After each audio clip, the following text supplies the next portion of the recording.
He helps us out through this, and we always appreciate your time. Raywat, thanks for joining us. Oh, good morning.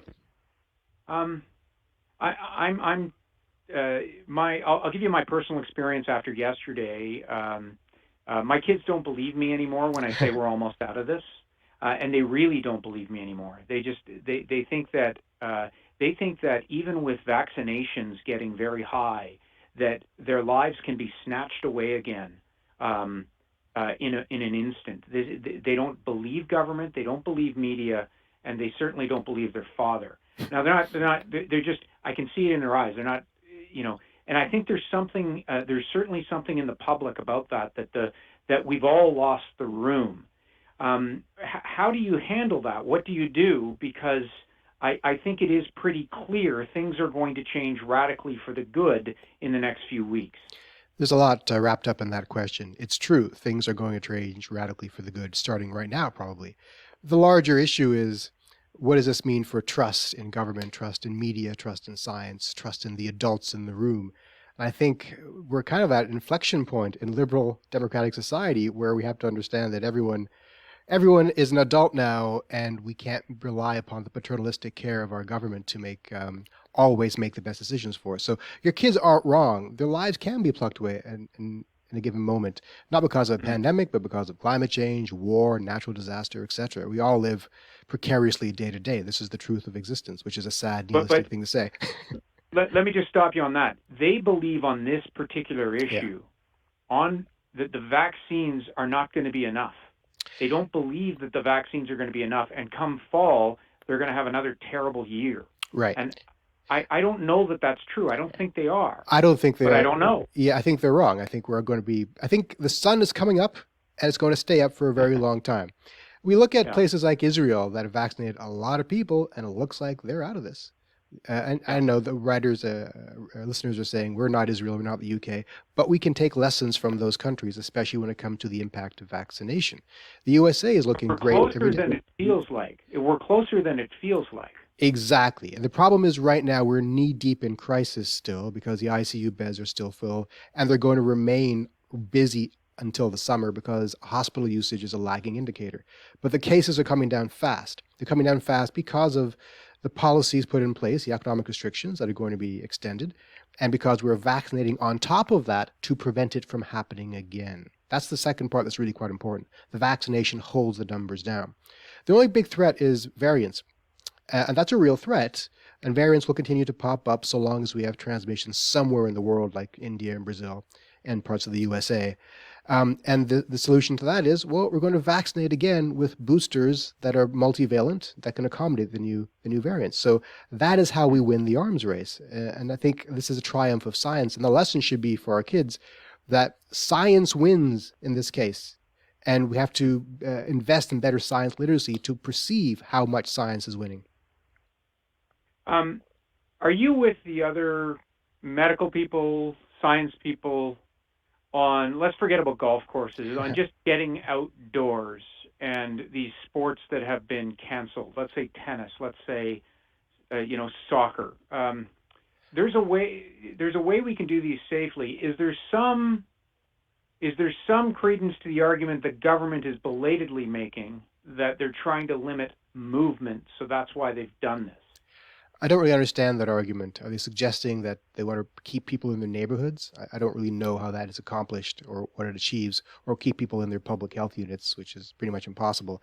I think we're at the point now where this is a harm reduction scenario. And by that I mean accept the minimal risk of outdoor activity for the betterment of the larger mental health gains you get from it and the compliance gains, because people will not tolerate being locked in their homes.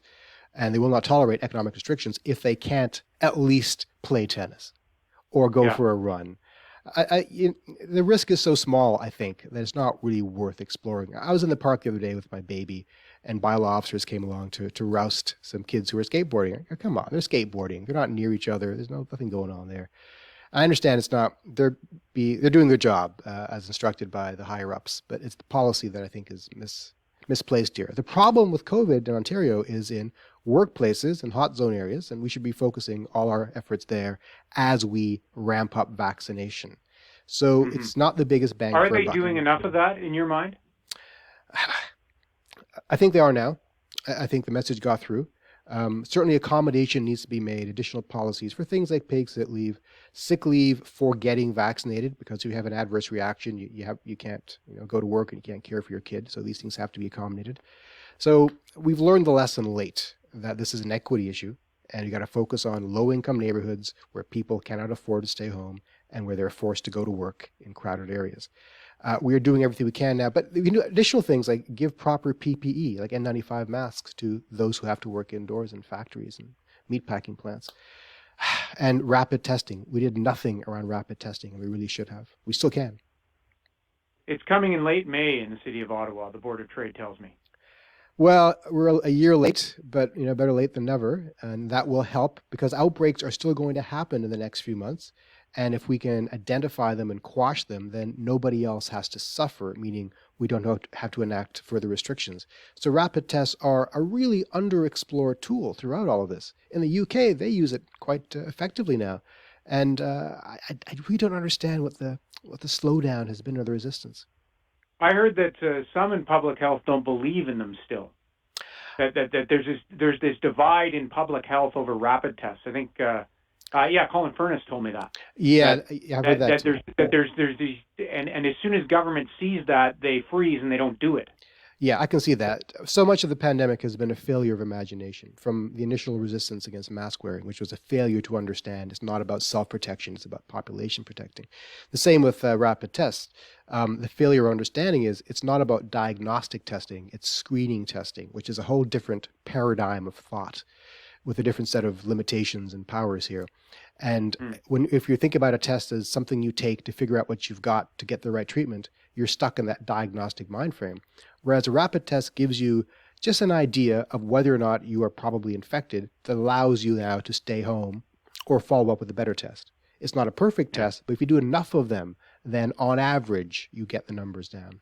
So we have to stop being married to perfect. Perfect is the enemy of good. Yeah. I've got some text coming in here, and just this one, it's a good question. Can you ask Raywat, given that some people are asymptomatic or only have mild symptoms and therefore never get tested, are they not part of the case count? Do we know what role uncounted cases play in reaching herd immunity?